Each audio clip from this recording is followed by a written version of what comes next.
Yeah, so how we normally do, like I said yesterday, ਆਪਾਂ ਸਭ ਤੋਂ ਪਹਿਲਾਂ ਮੰਗਲਾਚਰਨ ਕਰਨਾ. So those of you that maybe weren't here yesterday, we'll do a quick few-minute recap of yesterday, and I'm going to ask you, and then, maybe for those of you that weren't able to write the stuff down from yesterday, we'll just quickly go over some concepts, then we'll continue on today. But the beginning is always कि महाराज दा ध्यान धर you always want to focus and ask for Sache Pacha that we're about to try to learn now. Our intellect is not that great. Maharaj, why don't you open up our minds? Why don't you take the Giaan, take the light and shine it into the darkness of our minds? That's what Giaan is. Giaan is a light. So the whole purpose of us trying to even try to learn what this Vidya is, or even try to walk these paths or anything, is just to ask, Ke Maharaj, you are the light. Why don't you shine that light in the place where there is darkness? The darkness is inside of our mind. That is the one thing that we're asking for. That's the whole point of the Mangalacharan. So I'm going to ask you again, what are the 3 types of Mangals that are normally sung, hai? So taan karke man birtiyan kagar karke, let's all sing the Mangalacharan together now. Satnam Shri Vaheguru Sahib Ji, Farida Kale Mende Kapade, Kala Menda Ves, Gunhi Parya Main Firan, Lok Kahen Darves, Tum Dariyao Dana Bina, मैं मछली कैसे अंत लहाँ, जह जह देखा तह तह तू है, तुझते निकसी फूट मरा, हम अवगुण परे एक गुण नाही, अमृत छाड़ बिखै बिख खाई, माया मोह परम पै पूले, सुतदारा स्यों प्रीत लगाई, एक उत्तम पंथ सुनियो गुर संगत, तह मिलंत जम त्रास मिटाई, एक अरदास पाठ की रत की, गुर रामदास राखो शरण, दंडौत बंधन अनक बार, सर्व कला समरथ, डोलन ते राखो प्रभु, नानक दे कर हाथ. वाहिगुरु जी का खालसा, वाहिगुरु जी की फतेह. So just a quick recap of yesterday. Yesterday I told you the meanings and the 3 types of the Mangals. Today I'm going to actually tell you what they're actually called. ठीक है? So the first one is called Vastu Nirdesh Mangal. So you guys can write that down as well. Vastu Nirdesh Mangal, which is when you're singing the praise or you're explaining somebody. In this case, Akal Purkh Paramatma. Vastu Nirdesh Mangal. The second type of Mangal is Namaskar Mangal, where you're bowing down to Akal Purkh. Namaskar Mangal. The third type is Ashirvad Mangal, where you're asking for something. So when you say कि Maharaj मेरे ते कृपा करो, that would be, when you say Maharaj please bless me, if that is what your Mangal is, that's what you're starting off with, then that would be a Ashirvad Mangal, because you're asking Maharaj for something. If it's Namaskar Mangal, you're saying Maharaj, I sacrifice my head to you. Maharaj, I give everything of mine to you. That would be Namaskar. And if you're saying, O Sache Pacha, O Akal Purkh, you are great, you are like this, Tu Atha, Tu Agam, Tu Apar. If you're saying these things, then that would be Vastu Nirdesh, just to clarify that. So yesterday I told you what they meant, today I'm telling you the actual words as well. So I want this, the reason being is because I want you guys to get used to and comfortable using these words. Because when you guys read Gurbani or Gurbani Arth, they will actually come in handy. So these are the 3 types. So somebody want to repeat them to me? Anybody? Vastu Nirdesh Mangal. Namaskar Mangal, हाँ जी. Ashirvad Mangal, ठीक है जी. And just quickly to recap, so the Pangati we just read, Guru Arjan Dev Ji Sache Pacha, they're saying they actually put all three of these Mangals in one Mangal, where they say Dandot Bandhan Anikabar. So that's Namaskar Mangal, Dandot Bandhan, I bow down. The Dandot word comes from Danda. Dandot, where somebody is fully laying down sacrifice completely to the possible low level they can possibly get to. Dandot Bandhan Anikbar, over and over they fall at the feet of Sache Pacha. So Dandot Bandhan Anikbar, many times. So that is Namaskar Mangal. Then they say Dandot Bandhan Anikbar Sarab Kala Samrath, that's Vastu Nirdesh Mangal, where they're saying, Maharaj, you are beyond, you are great. Then they say Dolan te rakho Prabhu Nanak de karhat, that's Ashirvad Mangal, because you're saying, Maharaj, minnu dolan to rakho, please do not let me waver, keep your mercy upon my head. Okay, so all three are put into one. So you'll see a lot of people using these types of mangals, and many shabads they'll read, Maharaj will actually put all of these concepts into one as well.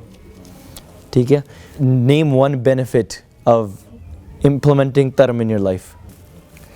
One would be that not only your physical life gets fulfilled, not only your mind and your spirit that gets fulfilled, but all aspects of life get fulfilled. And you not only do you get kalyan or self happiness from the inside and the outside, but you also you acquire it within the people around you, because you start spreading that fragrance, you know, what we call the fragrance of love. So anybody remember what is dharma? Anji? Yeah, so we spoke about it being a law, we talked about it being a responsibility and an obligation, we talked about it being hukum. So the way Akal Purkh created this hukum, we spoke about hukum razai chalana. So it is the niyam, the law, dharma. You know, and the akhri arth is from Sanskrit, meaning taran karna. So you're implementing it upon yourself. You're living your life by principles and laws which are taking you to Akal Purkh. So first is getting the discipline within yourself. So an analogy that can be used for this is, if one child wants to grow up and he wants to become a doctor, right, or a lawyer, what's the first thing he has to do? Yeah. Go to school. Before that. Get born. Yeah, get born. वो तो हुक्म दे विच आ गया, आवन जाना हुक्म है. What is the first thing he has to do? Okay, what time does school start in the morning? What time does school start in the morning? 8 o'clock, let's say? 8:30? He has to wake up on time. He has to get dressed. He has to eat breakfast, get ready, pack all his things, be on school, sitting in class on time. What would you call all of that? Discipline. Discipline. So now that child is there and he's disciplined himself and he's prepared his state of mind and he's gotten himself ready to learn. So but has he become a doctor yet? No. What does he have to do now? Now he has to study. He has to listen to what the teacher is teaching. That's what we're going to be speaking about today. What is the value of Vidya? What is Vidya? How is Vidya grown? And how is Vidya deteriorated from the inside? Who is worthy of learning and who is not? And what are the qualities that somebody that is worthy is supposed to have inside of themselves, and somebody that is not worthy? These are the things that you want to avoid. So that child, if he wants to be sitting in class, can he be sitting in class? This is very simple, right? Because we're starting out very basics, but we're going to get to, even today, we're going to get to some concepts that might not make sense to us right away. But again, I want you guys to understand the concept, because eventually it will start making sense. So the child is there and he's sitting in class, then he learns. The teacher teaches, he takes it, and he does that for how many years? Right? Years and years he does that. He completes his medical school, then he starts applying that. Then he can call himself a doctor at that point, right? So ਇਸ ਕਰਕੇ ਜਿਹੜਾ ਧਰਮ ਆ it's a rule, it's principles ਜਿਹਨੂੰ ਤੁਸੀਂ ਆਪਣੇ ਜੀਵਨ ਦੇ ਵਿੱਚ ਧਾਰਨ ਕਰਨਾ. You implement them inside your life and you live your life according to that hukum of Akal Purkh. That is what dharma is. So then we're speaking about dharma. What were the 10 lachan? or the signs of a tarmi person. That if you meet somebody with these qualities, you can say that this person is very tarmi. So these are qualities which we want to implement into our life. So if you don't have these, if you didn't write these down last week, I want you guys to write them down now. Again, these are just concepts. I'm just throwing the concepts at you. These are going to help you understand kathas and other explanations that we do. So anybody remember any one of them? Khema. Khema was the first one. Yeah, khema. Sweet spoken. Sweet speaking, yeah. Daya. Sat bachani hona, speaking truth. ठीक है. So I'll go through them all at once. Khema, ahimsa, daya, mrid, sat bachan, tap, dan, seal, soch, trishna bina. These are the 10 signs of somebody that's being tarmi. ठीक है? So I'll explain them as well. So, but I want you guys to start using these words itself because it'll help you understand things in the future. So khema, forgiveness. Ahimsa, non-violent. Daya, compassionate. Mrid, meaning speaking sweetly. Sat bachan, speaking truth. Not lying, right? Tap, meaning doing physical seva. Helping others with physical service of others. And physical worship. Tap, dan, having a donating personality, being able to let go of something that you hold on for somebody else in need. ठीक है, tap, dan. Seal, meaning shanti or calmness. This is also can be taken into aspects of nimrta, humility. Soch, meaning suchamta, pavitrata, which is a purity of the mind. And then trishna bina, meaning the ability in your mind to become completely desireless. So these are the 10 qualities. I want you guys to write these down, and I want you guys to remember them, right? Memorize them, right? All this stuff is coming from panktis that Mahampurkhs and great people have written, and I'll share that pankti for you because it rhymes, and they come in the same order. Khema, ahimsa, daya, mrid, sat bachan, tap, dan, seal, soch, trishna, vina, tarm, ling, das, jaan. That these are the 10 signs of a tarmi person. ठीक है? So we're still recapping from last time. Now coming into this, these are the qualities. Now this person has become a good person. But to understand what all of Brahm is, understand what that concept of where you don't even exist anymore, only Akal Purkh exists. What is that shabad? To get to that realization, again, like I said yesterday, what is the difference between Giaan and Vigyan? These two concepts you have to understand before we move forward. So what is Giaan? Knowledge, okay. And what is Vigyan? Andy? So Giaan was what someone else tells you and you start believing it. The Giaan is what you actually see and feel or what you're experiencing. So I'll share the same analogy I did yesterday. So his shirt is blue. If I'm blind, just in case for anybody that wasn't here yesterday, if his shirt is blue and I'm blind, somebody tells me over and over that his shirt is blue, I eventually might believe him. You know, if hundreds of people tell me and they prove it to me in different ways, they give me different logics, all of these things, and somebody tells me that his shirt is blue, I'll believe it. But there is still a way that at some point somebody can come along and in my ear they can tell me that his shirt is actually not blue, it's a different color. But I truly won't know. Therefore, now in my mind a doubt will be created. And as soon as a doubt is created, that's when you start living your life in duality. So duality is the cause. So now because you are not fully sure. So me having the knowledge that his shirt is blue does not give me the experience that his shirt is blue. As soon as my eyes are open though, and I see that his shirt is blue, there's no thing that anybody else can come and tell me in my ear and say that his shirt is not blue, because I can see it directly in front of my eyes. If somebody tells me it is not blue, I would say, why don't you just open your eyes and look yourself? So that is the experience. So if we say Akal Purkh, God is all pervading, if we describe God, if we describe the experience of it, we describe the teachings of it, yeah, we're learning about it, but those help you and understanding what the experience of it is. But once you do experience it, then all of that will make sense. So it's a step-by-step process. This is why Dharm is becoming Dharmi is the very first aspect. This is why Maharaj in Barni and Japji Sahib, they put out of all the khands, all phases, all realms, they put the Dharm khand in front. ठीक है? So now going on to Vidya. So you need to have these qualities. That student is there and he's learning. Now taking this concept of Giaan in itself. Giaan. I want to describe Giaan in a different way now. I want you to imagine a dark room where there's no light absolutely. Somebody comes in and they turn on a candle. They light a candle. What is the conversation going on between the darkness and the light?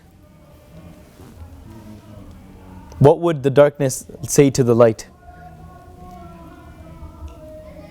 There's absolutely nothing that it can say, because as soon as the presence of the light arrives, the darkness is automatically vanished. There's no time for a conversation there, because the darkness is only the absence of the light. So for example, imagine your mind, darkness, but you need a window for the light to come inside. And you can describe this as Akal Purakh putting the surma of kirpa, or surma of Giaan inside of the eye. So the medicine of Naam, or the medicine of knowledge or Giaan or experience, in front of that eye, and the eye opens. And the window opens and light is shone and the darkness is dispelled. That light coming in is called Giaan. Okay? That is also, that is the other meaning of Giaan when we're not speaking about knowledge in itself, when we're not speaking about reading in a book. We're speaking about the actual experience of it, the inner Giaan. So now, there are a few things about Giaan in itself. I'm going to be throwing some more concepts out at you. So I want you guys to grasp them right away. Because this is all going to be step by step. This is going to make sense to us. Because I know 2-3 weeks from now, things might be going over. But if you understand this, it'll help you understand that. Because it's a journey of the mind, right? So if somebody is trying to attain Giaan, there are 3 things that they can't be focused upon. Okay? 3 things they can't focus upon if they're trying to open their mind and try to bring Giaan inside, bring that light inside. Those 3 things are: 1, jinu keh dinde mathan. Second is san. Third is ahar. And I want you guys to get used to those words as well.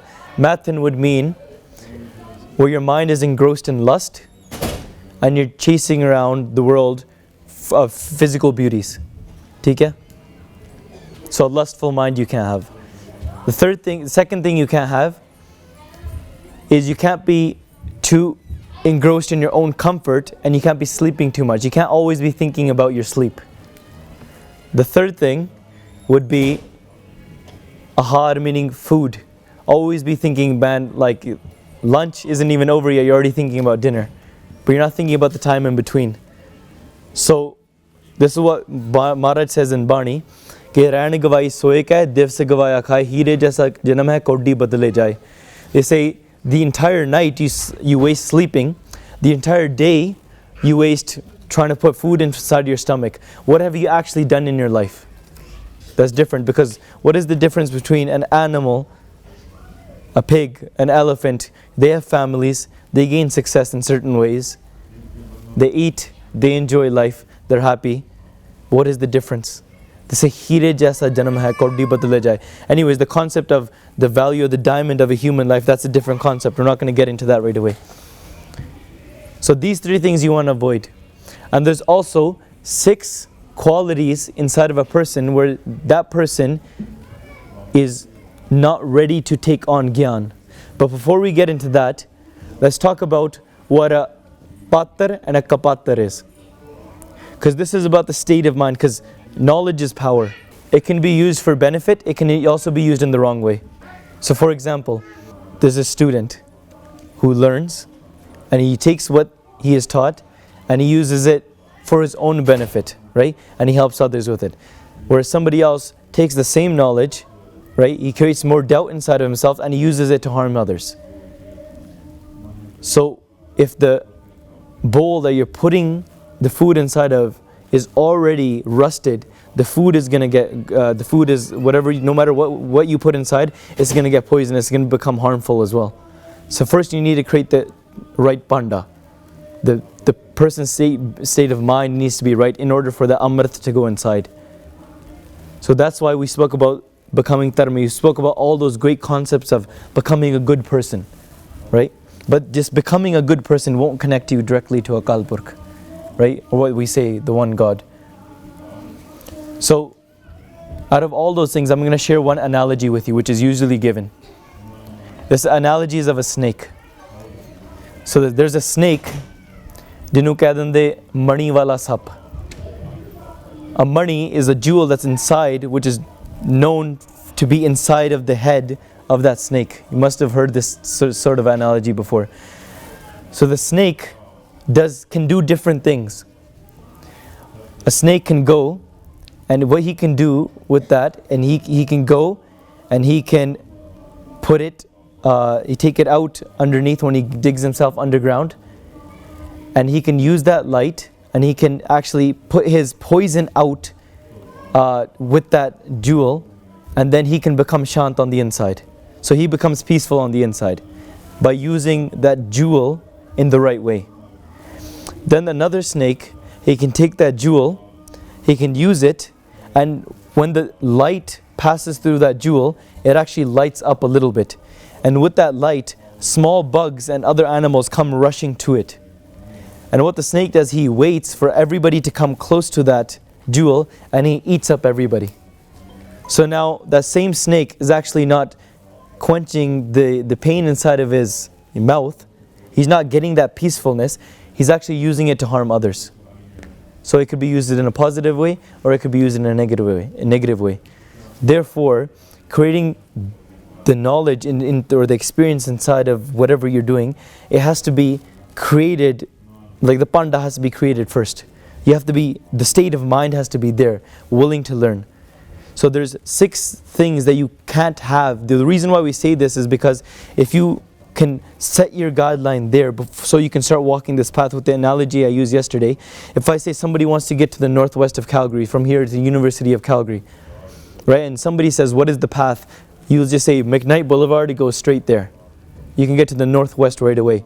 But now you know what the path is, but you haven't understood what you are still. You don't know that you're sitting in this community. You don't know that where you are, you don't know how to get to the actual path itself. Even if you get to the path, that highway, you won't know which direction to go to or how to travel that path. So understanding where you are right now. So all of these concepts right now, they're there to create the state of mind. I'm repeating that again from last time. So the 6 things are Sukhi, Vyadi, Alasi, Kumat, Rasak, and Bohsoy. So I'll repeat those. Sukhi, Vyadi, Alasi, Kumat, Rasak, Bohsoy. So I'm going to translate those. Sukhi means somebody already thinks that my life is perfect, that I don't need anything. So he doesn't feel the need. Why should I need to acquire Akal Purkh? Why do I need to find that love of God? Because if he's already saying that I have no need for it. So that love or that desire from the inside hasn't even awakened. This is what I said yesterday. Without the jigyasu or that thirst, inner thirst being created on the inside, that you actually feel the pain of separation from Akal Purkh, then and only can you actually start walking that path. Or else you feel no need to even try to even walk that path. So then for that person, getting that knowledge, it won't be any use for it. It'll be very easily used in the negative way. So somebody who's already way too sukhi within themselves, too peaceful, too happy within himself. That's not to say that somebody can't be happy physically and then walk the path. That's just saying in his mind, they already think that I have everything. And then Vyadi, it would be somebody who is completely diseased, where their mind is not even in the right state to even comprehend that. So So that could be used in a negative way. For example, it could be in the disease of lust, a disease of anger. It could be used in those metaphorical ways, or it could be a literal disease where the person just won't be able to understand, and he might actually go and use it in harmful ways. Vyadi and alasi, somebody that's just completely lazy, too lazy to do anything, or even walk anything, make an effort towards anything. Sukhi, vyadi, alasi. Kumat, meaning somebody who doesn't have the right state of intellect. Kumat. Rasak is somebody who's just after desires of the tongue. Bahosoy would be somebody again that sleeps too much, he's too much into his comforts. Sukhi, vyadi, alasi, kumat, rasak, bahosoy. These are the 6 things that you don't want to have. So we spoke about the 10 lachan that you do want to have, and these are the qualities that you don't want to have. So just to clarify, normally this isn't a regular discourse. This is just like kind of a class way that we're trying to get concepts out. So therefore you can use these concepts to help understand what the discourse is about. So it helps you understand what katha is about, and how it's going to help you. So that's why we're just sharing these concepts again.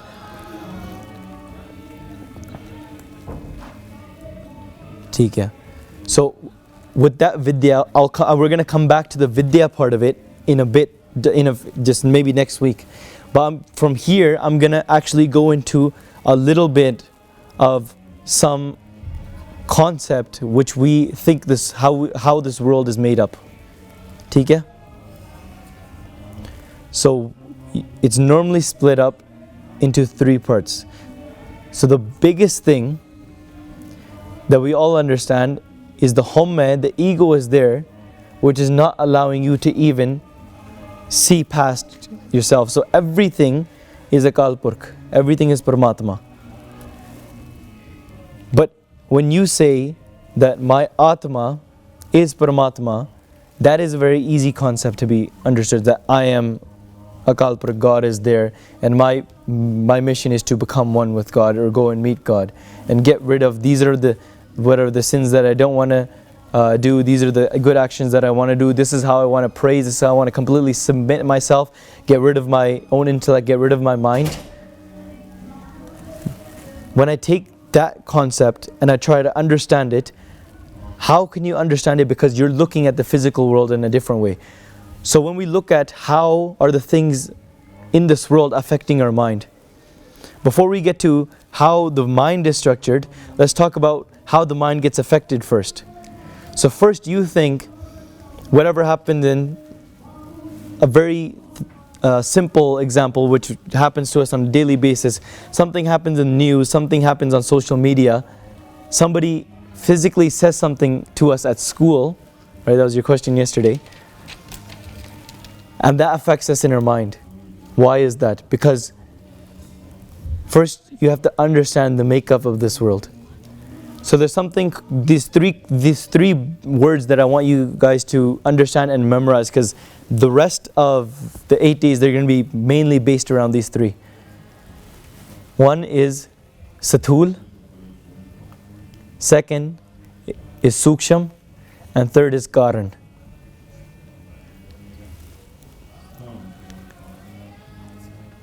So Karan. Karan. So Asthul, Suksham and Karan. Asthul means anything physical, which is also we refer to the word as Sargun. So everything that's physical, something that you can physically hear, something that you can physically touch, something that you can physically taste, smell. All the 5 senses are the things that are linking your mind to the physical world. If you want to use the term Panj Giaan Indriya. So they're the ones, the Giaan Indri, the senses that take the knowledge of whatever's happening and give it to your mind. Because if you didn't have these 5 senses, you wouldn't know where you are, what you're looking at, what's happening around you, nothing, if you just didn't have any of these 5 senses. So that's what's taking this from the outside and putting it inside of your mind. It's giving your mind that Giaan, that knowledge of what's happening around. It's giving you your awareness. We'll get to the how the mind is structured and all that kind of stuff afterwards.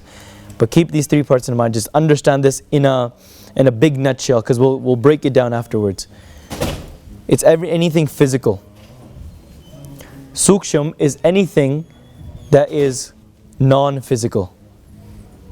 So I can touch your head, I can touch your face, right?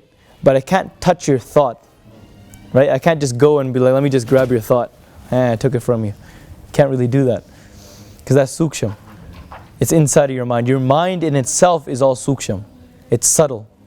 It's non-physical. Then there's this thing about karan. So the mind is there and the physical world is there. So you all understand that you aren't actually this body. So where this journey starts from is you realizing that you are not actually this body. So if you are into this thing that you think you are this body and the end of this body is the end of you, then you'll be stuck in those 6 things that we spoke about, right? Sukhi, Vyadi, Alasi, Kumat, Rasak, Bahusoy. You'll be inside of that. But if you understand that this body is not your actual form, it's just a physical dish or physical clay pot which something else is around. An analogy that's used for that as well is if there's a clay pot, there's air inside, it's hollow, there's air inside and there's air outside. What is the difference between the air inside and the air outside? What happens when I drop that clay pot and it breaks? The air inside is still the air inside and the air outside is still the air outside. There was no difference between it. But we called it something else. During the time it was inside the clay pot, we said that it's the air inside of the clay pot. It was known as something, it had an identity to it. But now it's outside of the clay pot, so now it doesn't have, this air that's here, it's not inside of a clay pot. So we can't say it's inside of a clay pot, it just is open. Right? We can say it's inside of this room, but what if the roof and the room is not even there? Then it would just be akash, it would just be the air in itself. So this physical body, anything physical is called a stool. You can add this into your little definitions or whatever you write, because we'll get more into it after. Suksham, for example, your mind, your chit, your ahankar, your buddhi, these are all part of your suksham swarup. Your suksham swarup, write this down, is made up of 17 different parts. Okay? We'll get more into it after. 17 or 70? 17, 17. Okay? So your man, chit, buddh, ahankar, that's 4 of them. Your 5 Giaan indriya and 5 karm indriya. Those are part of them. And the rest we'll get into after. Those make up your suksham swarup. Any questions about the suksham swarup? Understanding it? And let me tell you this one thing. So suksham swarup is still you, because it's still your mind. It still has something to do with you. But it's not what Akal Purkh is. So there's still the difference. Your suksham swarup still isn't Akal Purkh. Your suksham swarup still isn't that merging into that enlightened being. So what is that difference that causing that fault? There's something called karan. Karan is the cause that you exist. Ida karan kiya. What is the karan of you? That karan is that home, is that avidya, is that Giaan. So in the suksham, your mind is there and your mind is still thinking. But after the karan, there is what you call the atma. The atma is Paramatma. That is one thing you have to understand. Atma is Paramatma. So when you say man tu jot swarup hai, apna mool pachan, understand your true origin. You have to understand what your true form actually is. It's not the physical, it's not even the non-physical, it's something else.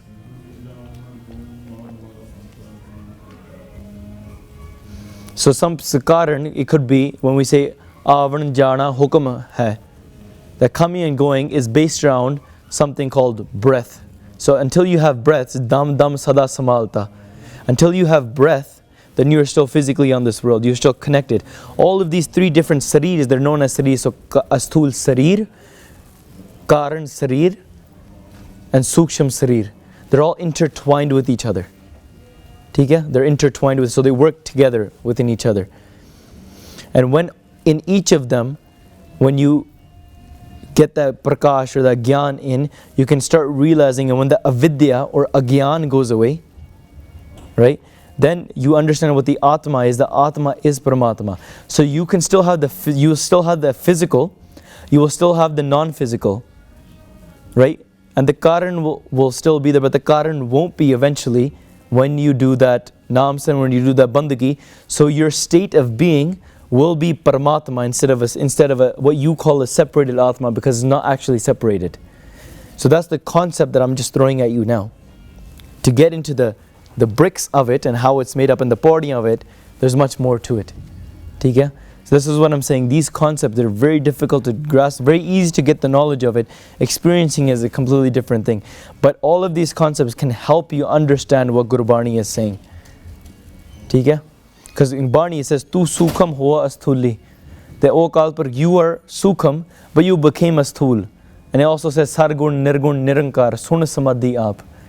It says, Akalpurk is formless, but he is without form. He's formless, but he is the form. So he is everything that you see, but he's not everything that you see. So the question arises, is this world actually there or is it not actually there? This is the big question. This is what they say, Anurvachani. Because when you're sleeping, you are dreaming. When you are awake, you are still dreaming. Because when you are sleeping and you're dreaming, when you wake up, you might say that this actually wasn't real because it's not actually happening anymore. But it is. You can't call it not real, because while you were sleeping, maybe you were, running on a pony from a fire-breathing dragon and you got scared or something happened in your dream and you started sweating, or you started talking in your sleep, or you started walking in your sleep. So it did affect your physical body. Right? It affected your physical body, therefore you can't say it wasn't real because it did affect your physical body. Because even though you were sleeping, you could have walked and you could have been on the other side of the room, therefore you walked while in your sleep, and when you woke up, something did actually happen. Therefore you can't call it not real. But if while you're sleeping is not real and you can call it real, what's to say while you're awake is not real or real as well? Because it could be either way. So this is what they say, Anurvachani. This is why Guru Tegh Bahadur Maharaj in their Bani, they say, Ke supne jyon sansar. It's like a dream. But this is the concept that we're going to try to build into. So one other thing that I want to add in here is there's 3 types of the state of minds that or avasthas of the mind that you go throughout in the same day. So you want to write down these concepts. One is Jagrat Avastha. Second is Swapan Avastha. Third is Sakhopat Avastha. So I'm going to say that again. Jagrat, Supan, and Sakhopat. Jagrat is when you're alert and you're aware, like you're looking and you're listening to me right now. Supan is that when you're sleeping at night and you're dreaming.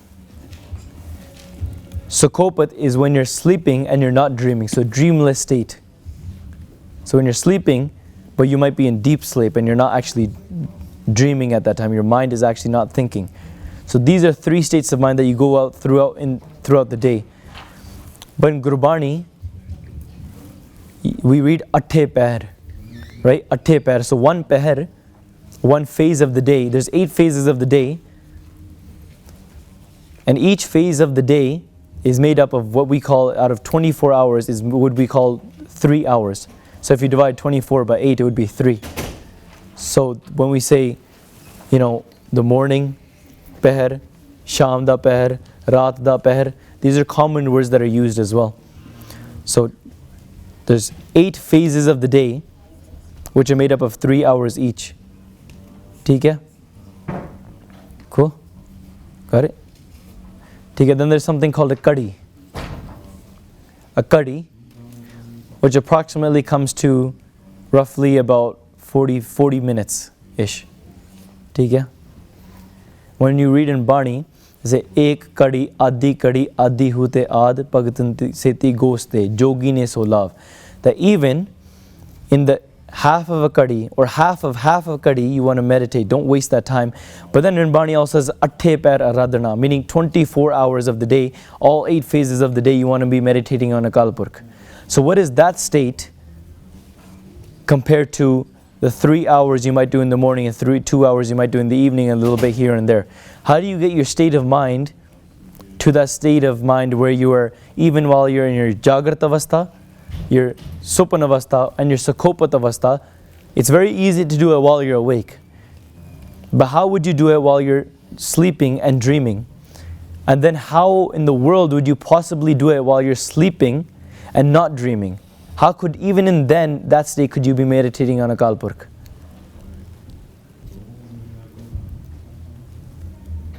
Everybody got those concepts down?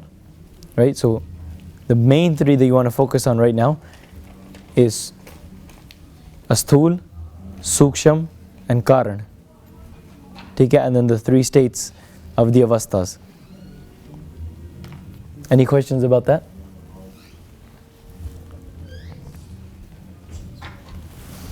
Okay. So now, for example, when the understanding comes that the physical world is not actually you, the suksham is being affected by what is coming at you. Then, when somebody says a physical word, and there might be like a bad name towards you, for example, they say a bad name towards you, and it affects you in one way or another. You have to diagnose where it's coming from and what it's affecting. Could it be affecting your own ego, right? Not your pride, your own ego, as in you existing who you are. Or could it be, affecting you in a way where you are? It could be a desire.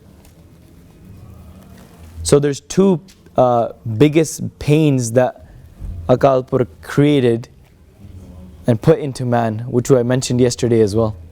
What were those 2 things? So there's a story that's normally said by rishis and munis and other saints and stuff. They say that when man was created, that it was perfect. Man, woman, everybody, the world was perfect because what they did, they all became saints. They all started meditating on Akal Purkh. They all reached Brahm Giaan and they all became one with God. So there was just no game. Everything was just perfect.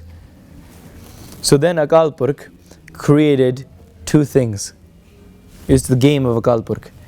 This is the story that they say. Akal Purkh created 2 things. 2 things. One is hunger.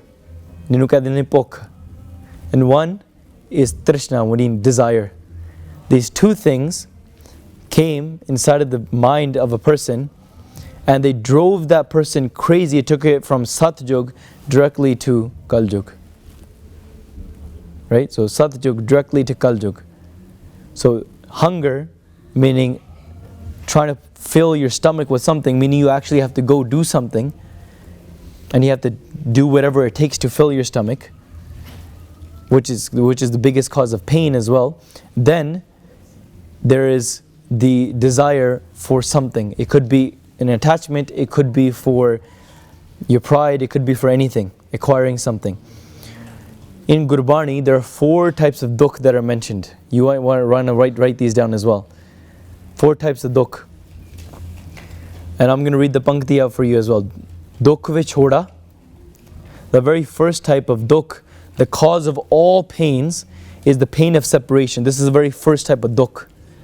Because if you haven't even understood this dukh, then you can't even walk this path. Because this is why they say Sukhi. Sukhi vyadi alasi kamat rasak bohsoy. Because if you're Sukhi and you already think it's perfect, then there's no point. You have to understand that there is the pain of separation. Just like a fish, an analogy is given in Gurbani many times. The fish is taken out of the water and that fish is dying and is squirming around saying that get me back to the water because I can't live without the water. So you need to have that state of mind where that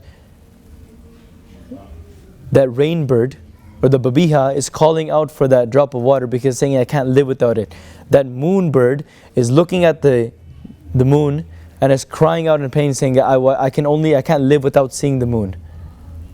You need that. You need to have that type of trishna. Har darshan ko mera man bahut apta hai jyon trikhavant bin need, just like the fish can't live without the water. I can't live without seeing or realizing what Akal Purkh is, or it's getting the darshan of Akal Purkh. So here, that's the first type of dukh. Dukh vichoda. The second type, ik dukh pukh. The second type is pukh, which is hunger. First is the separation. Now we're getting into physical dukhs as well, which is what the saints and the rishis and the munis, the sadhus, they're describing, is this hunger that has caused this person so much pain because to satisfy that hunger, the physical hunger, he's had to do so many things, whether it's killing somebody, or it's putting somebody down, whether it's breaking somebody's heart, or doing whatever it takes to feed themselves. Right? That hunger has driven the person crazy because they won't be able to last a day without it. So, dukh vichoda, ik dukh pukh, ik dukh saktvar jamdoot, which is the pain of death. Ik dukh lai saktvar jamdoot. So that is, for example, when people are scared of death, or they're scared of what is the outcome after death. They're scared of the jamdoot that are going to beat you. So because of these dukhs, only because of these dukhs can somebody actually remember Akal Purkh. If there was no dukh, then they wouldn't be able to remember Akal Purkh. Ek dukh saktvar jamdoot. And the fourth one is rogi, which is the physical body dukh, where your body is diseased. For example, you broke your arm, right? Or you got cancer, or you got an infection in your stomach and you're throwing up. Those are physical dukhs now.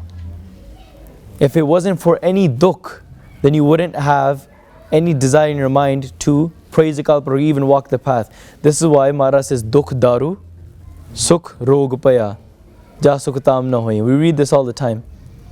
So to walk this path, to even gain the state of mind to actually acquire these things and move yourself on the path, first is because when the dukh comes inside your life, only and only then do you cry out in pain to you try to grab support of something. And when you have no support of anything that's physical, because you know that anything that's physical is not actually there, which we'll speak about in later days, and your mind is trying to cry out for something. So your mind is first going to cry out for something, and then your mind in itself is going to cry out for that love in such ways. Eventually, tu karta, tu hua mujh mein rahna. That mind in itself lets go of the ego, the avidya is gone, the light has shone, the darkness is dispelled, and everything has just become the light, which is everything is just light. What is Brahm Giaan? Brahm Giaan is when your mind, or your state of being, is one with Akal Purkh. You're in complete samadhi, but you still have complete awareness around you. So somebody can do a whole bunch of simran, somebody can go into samadhi, do a bunch of tapasya, do a bunch of sadhana, and they can go into samadhi, complete samadhi. But that would still be coming into nama abhyas. It's still practicing. Because complete Brahm Avastha, we're just jumping straight to the end right now, just to get you to understand what that is. Jumping straight to the end, Brahm Avastha is that, Brahm Giaan is that, when you're always in samadhi, whether you're awake, whether you're sleeping and you are not dreaming, whether your mind is thinking or you're not thinking, and you are completely alert of everything that's going around you. When with your hands you're actually doing physical work, with your eyes you're doing physical work. Yes, we use these lines when we say Hath paon kar kaam sab chit niranjanal. We say that you want to be meditating on God, you want to be remembering God, and with your hands you want to be doing physical things. That is true, but that's on the Nam Abhyas phase. When you get that Brahm Avastha, that Pankti is still true. Gurbani never gets false at a certain stage. Gurbani is always going to be true. Whether it's somebody that's beginning the path or somebody that's even reached Brahm Avastha. So at that state, the Pangati is saying, Haath paun kar kaam sab chit niranjan naal. Your mind is with Akal Purkh, your mind is Paramatma, but you are completely alert of everything that's going around you as well. So you're alert of the non-physical and the physical. Your awareness is there.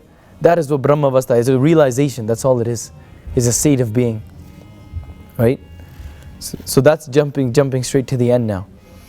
So out of all of these concepts, you want to bring it down to how are you going to start? Because that Pankti which we said, Dukh daru sukh rog paya ja sukh tam nahi. Without the dukh actually coming into your life, you won't actually even take the step. So the dukh is actually the medicine. Dukh daru sukh rog paya. When sukh comes inside your life, only then you say that I don't actually need to walk this path anymore. So there is an analogy that's used for this as well. Water is coming down the path and it's in a river, and what happens is that drop of water actually hits a rock, and when it hits a rock, the water cries out. Just like, for example, when water, you know the sound of a waterfall, you hear water, right? You can actually hear it. That's water crying out in pain. When water is crying out in pain, it's feeling something because it's hitting rocks. There's pains coming in its path because it's traveling towards something. What happens is that one drop of water, it can hit pain, cry out in pain. The drop of water gets separated from the river, and it goes and it lands inside of soil. It lands in dirt, and it gets dissolved in that. So it gets dissolved in its own sukh. Right? So when something hard comes in its life, it either resorts to something that, I want my life to become sukhi. So it might go after wealth. It might go after fame, and after it gets to fame, it might be like, I've attained what I need in this world. I've attained happiness. But that's not what true happiness is. So you've attained something which you are calling sukh, but you've just only dissolved yourself away from your true destination, because that drop of water isn't traveling to its destination, which is the ocean now. The stream is traveling down the mountain trying to get to the ocean, where it's complete stillness, which is complete Brahm Giaan. But it's found happiness, what it calls happiness, but it's inside of that dirt now, and it just dissolved itself in that. One drop of water hits that pain, and it goes, and it starts saying just dukh, dukh, dukh. Right? I've just dissolved, and what it might end up doing, it completely goes away from that path as well. It ends up and just crying out and starts blaming God.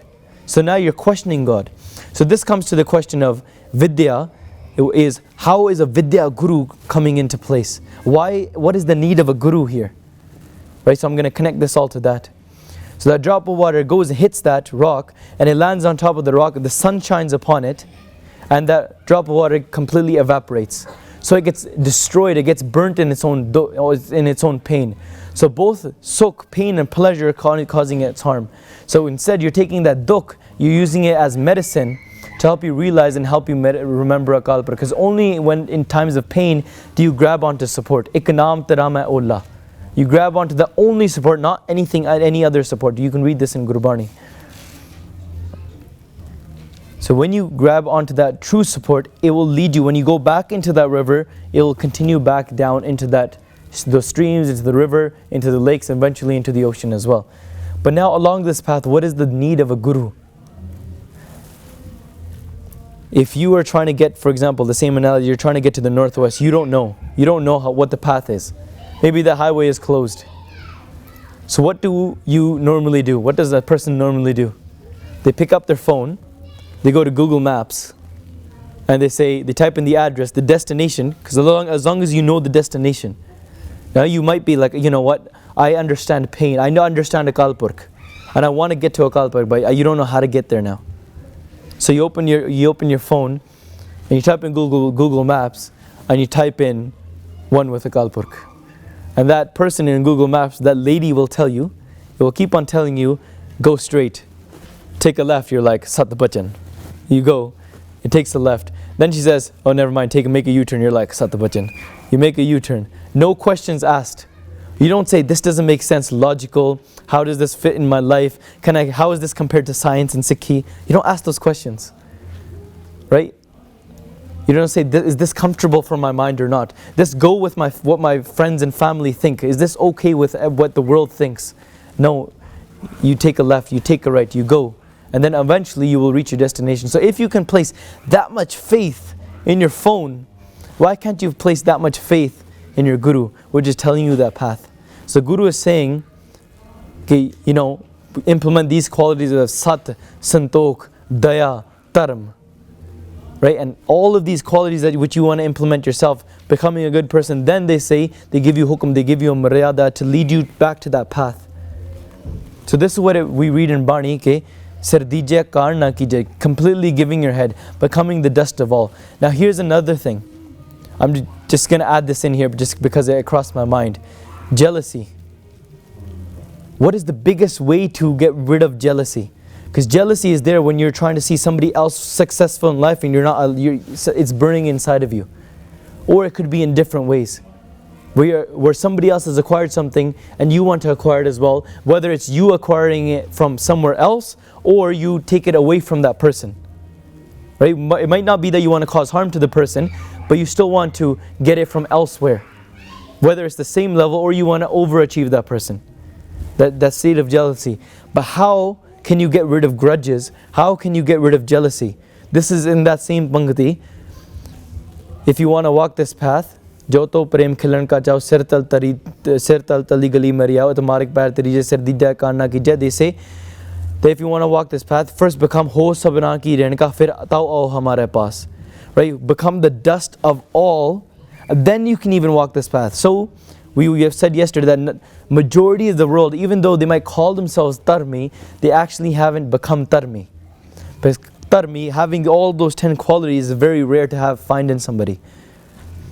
So those qualities, somebody where no matter what happens, they will always see the dust and the dust of all. Meaning, they'll be able to look at somebody, whether they're rich, whether they're poor, whether they've done good or whether they've done bad, whether they're a papi or they're a sant. It doesn't matter. You look upon everybody as one. It's very easy to say, but the realization of that comes after. So this is the path which you have to walk. And the guidelines are laid out for you. So we're just speaking about Dharm in itself, generally right now. Somebody is walking, and they say that I want to walk that path. Guru gives you the path. Ho sabran ki renka. How can you get rid of that jealousy and these things that are blocking you along your way?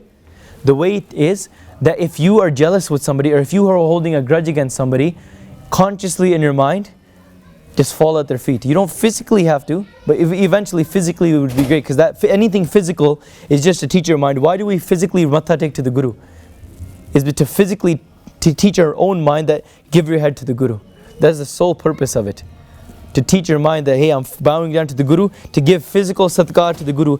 If you bow down to the Guru or you don't, the Guru is not going to get stronger or weaker. The Guru is supreme in itself. The benefit of you matha taking is only for your own self. So if you fall at the feet of a Gursik or somebody else in your own mind, only and only then can you actually, when you start worshipping them in your own mind and saying that Evi Rabbada Rupya, only then can your jealousy go. Because then you're not putting yourself in the way anymore. When you've accepted that I am nothing and they themselves are the greatest. That is the only way. Ho sabna ki renka tao ha hamara paas. Forget if you can't even become the dust of everybody else, how are you going to become the dust of the Guru? It's very easy, I said this yesterday, it's very easy to say I've given my head to my Guru, but if you can't even give your head to an ustad or somebody that's teaching you or taking you along those paths, how in the world are you going to say that I can give my head, I understood what true humility is in that sense. So the 3 types of Gurus we said yesterday, I want you to write this down as well. This says other than Sabte Vadda Sat Guru Nanak, other than the supreme highest Guru Nanak Dev Ji Sache Pacha, there is the mother and father, Ma and Pyo. The second is Isht Guru, third is Vidya Guru.